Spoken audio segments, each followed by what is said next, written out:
नमस्कार, Bharat times news में आपका स्वागत है। मैं हूं आपके साथ शाहनवाज आलम।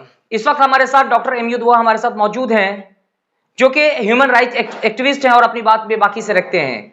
जिस तरह से लोकसभा चुनाव 2024 से पहले जो ओबीसी कार्ड खेला जा रहा है और बिहार में जो जाति जनगणना है उस पे भी राजनीति हो रही है, और जाति जनगणना बिहार में जो बिहार पहला स्टेट है जो जाति जनगणना मुकम्मल किया है और जो उसका जो लिस्ट जारी कर दिया है, जिसमें मुस्लिम जो है सबसे ज्यादा मोहल्ले उनकी आबादी सबसे ज्यादा है, 17% आया। उसके बाद जो है अदर कास्ट है।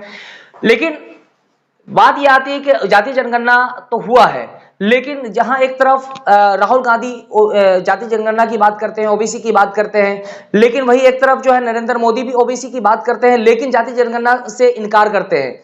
लेकिन इन सभी मुद्दों पे डॉक्टर दुआ से जानने की कोशिश करेंगे कि क्या लगता है कि किस तरह की राजनीति की जाती है, किस तरह की ये कूटनीति है, कैसे देखते हैं इसको आप? जर्नलिस्ट महोदय, सबसे पहले आपको ये जानना जरूरी है और जनता को भी जानना जरूरी है कि भारत के अंदर ओबीसी 54% से ज़्यादा लोग रहते हैं और हमारे देश के आदरणीय माननीय सम्माननीय प्रधानमंत्री जी भी ओबीसी में अपना नाम लिस्टेड कर लिए हैं। हालांकि वो स्वर्ण से आते थे, लेकिन उन्होंने जब चीफ मिनिस्टर रहे तो उन्होंने अपने नाम को ओबीसी में रखा। चूँकि ओबीसी जो मध्यम परिवार कहलाता है पूरे भारत के अंदर, इनकी संख्या ज़्यादा है और इनकी हिस्सेदारी भी उसी हिसाब से मिलना चाहिए, लेकिन इनको आरक्षण 27% मिलता है। और जब आरक्षण लेने की भी बात आती है तो क्रीम लेयर में इनको छाट करके 4.1% दिया जाता है, बाकी सभी स्वर्णों को और जो है उच्च जाति को दे दिया जाता है। मैं आज नीतीश कुमार जी को आपके चैनल से धन्यवाद करूंगा कि उन्होंने एक बहुत बड़ा अहम कदम उठाया कि उन्होंने बिहार में जातीय जनगणना कराया। ये जात और पात ये ब्राह्मणों के ही दिया हुआ था, सनातन का वर्ण का दिया हुआ था, जो हमारे 6737 जातियों में बांटा। अब जब जाति आपने बांटा, आपने जाति बना कर करके लोगों को आपने उस पर शासन किया सदियों से, तो अब उसका हक तो देना होगा। बच्चा रो रहा है, बच्चों को दूध चाहिए, बच्चों को बिस्किट चाहिए, तो आपने उनको अगर सत्ता से उनके हक से आप जो है वंचित रखेंगे तो वो आवाज उठाएगा। बिहार के अंदर अति पिछड़ा 63%, पिछड़ा और सब मिला करके 85%, और जो 3% जो ब्राह्मण 2.83%, और जो कुर्मी और जो है उनका बैस, ये सब मिल करके 15% आते हैं। तो 15% में नीतीश कुमार ने 10% का आरक्षण दे दिया कि जो गरीब है, जो आप अगर चाहते हैं आरक्षण तो ले लीजिए, बाकी जो 85% है दे दीजिए। तो आप ये सामना हो गया। अब उनको बुखलाहट हो गई कि कहां मैं 27%, 33% और 23% की बात कर रहा था, अब तो ये 85% के हक मांग रहे हैं। मेरा तो पूरा गद्दी छीन जाएगा, मेरा तो जो है व्यापार, ये जो धर्म कर्म का है, ये मंदिर मस्जिद का है, ये गुरुद्वारा का है, ये सब छीन जाएगा। और इसमें भी ओबीसी आ जाएंगे, क्षुद्र लोग आ जाएंगे, बहुसंख्यक लोग आ जाएंगे, और ये जो मूल निवासी आ जाएंगे, तो मेरा धंधा चौपट हो जाएगा। कहीं ऐसा ना हो कि मैं बाकी लोगों को तो इंडिया से बाहर करने वाला था, मैं खुद यूरोशियन कहीं भारत छोड़ना ना पड़ जाए। तो इनको जो है एक मिर्ची लगी है, और इसीलिए ओबीसी का जो हक है उनको पूरा हक मिलना चाहिए।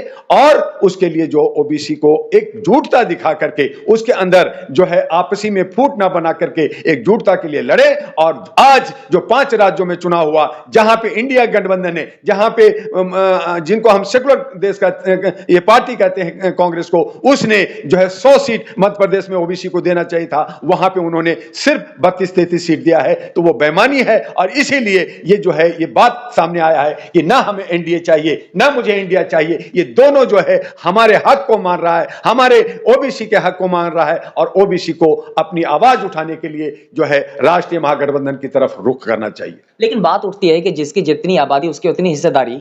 राहुल गांधी भी जो है ओबीसी की बात करते हैं और हिस्सेदारी की बात करने लगे हैं, लेकिन मध्य प्रदेश का आपने जिक्र किया कि जितनी सीट मिलनी चाहिए नहीं मिलता है। तो क्या लगता है कि ये सिर्फ जो है वोट की पॉलिसी है? ये वोट की पॉलिसी है। कांग्रेस से पहले भी ठगा, अब भी ठग रही है। और जब राजीव गांधी थे तो मैं देख लूंगा, कर दूंगा, हो जाएगा, देख लिया, यही होता था डायलॉग। आज राहुल गांधी भी कह रहे हैं कि मैं जीत जाऊंगा, मेरी सरकार आ जाएगी केंद्र में, तो मैं जनगणना कराऊंगा, जातीय जनगणना। क्यों भाई? आपके कई राज्यों में जो है राज्य है, राजस्थान में तो पहले से आप राजस्थान में है, छत्तीसगढ़ में है, आप कर्नाटका में है और कई राज्यों में है आप, तो आप वहां पे जो है जनगणना करा देना चाहिए था।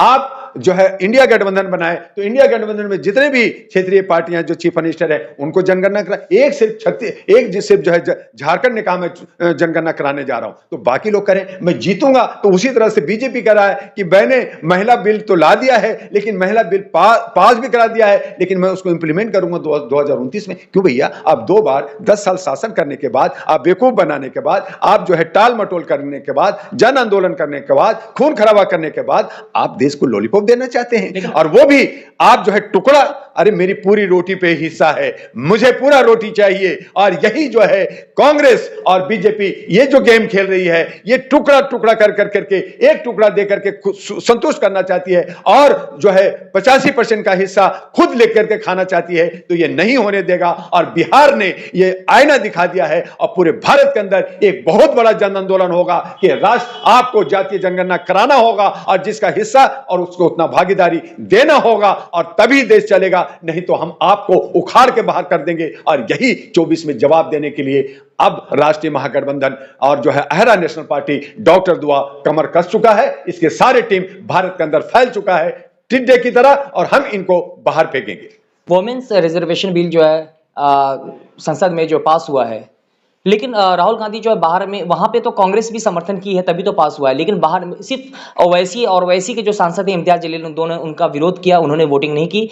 लेकिन बाहर में तो उन्होंने विरोध कर रहे हैं, लेकिन अंदर में उन्होंने जो है वो जो महिला आरक्षण बिल है उस पर समर्थन दिया है। तो ये कैसी राजनीति है, अंदर में समर्थन देते हैं, बाहर में विरोध करते हैं कि ओबीसी को इतना % मिलना चाहिए। जर्नलिस्ट महोदय, आपके चैनल से मैं ये बता दूं कि महिला बिल कांग्रेस के वक्त में था और काफ़ी सालों से ये पेंडिंग था। 3 बार इनको प्रयास किया गया कि इनको पास किया जाए, अपर हाउस से पास हुआ, और जो है नीचे की जो है सदन से वो पास नहीं हुआ था, तो पास कराना चाहिए था। महिलाओं के हक के लिए जो भी आवाज़ उठाना चाहते हैं उस पर विरोध करने वाले कहीं ना कहीं फंसते हैं। लेकिन जिस हिसाब से जो आज सत्ता वाले बीजेपी वाले ने महिला बिल को पास कराया, उसमें 23% का हिस्सा दिया, जबकि महिलाओं का हिस्सा भारत में 84% है, 48.84% है। और आज अगर जातीय जनगणना और महिलाओं की जनगणना हो जाए भारत का, तो मैं समझता हूं कि 50% से ज्यादा महिलाएं निकलेंगी जिनको हिस्सा पूरी मिलनी चाहिए। तो आप किसी तरह से लॉलीपॉप दे करके उसको बहला फुसला के महिलाओं को 2% तोड़ करके, जैसे उत्तर प्रदेश में आप 3 तलाक के नाम पे लोगों को बरगरा करके 2% वोट लेकर के उत्तर प्रदेश में सरकार बनाया, लेकिन आज महिलाएं रो रही हैं। आज उत्तर प्रदेश की महिलाएं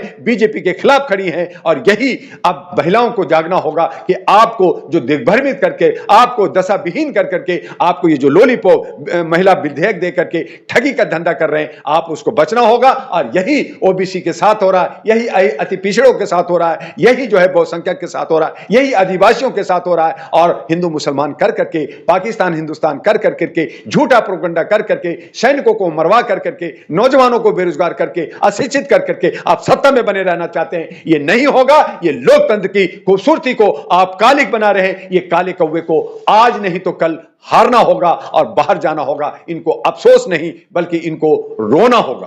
तो अभी आपने कहा कि बिहार के मुख्यमंत्री नीतीश कुमार का आपने धन्यवाद किया कि उन्होंने जो है जाति जनगणना कराने का कार्य किया है और जो लिस्ट जारी किया है, जिसमें सबसे ज्यादा आबादी बिहार में जो है मुस्लिम की है, यानी 17%।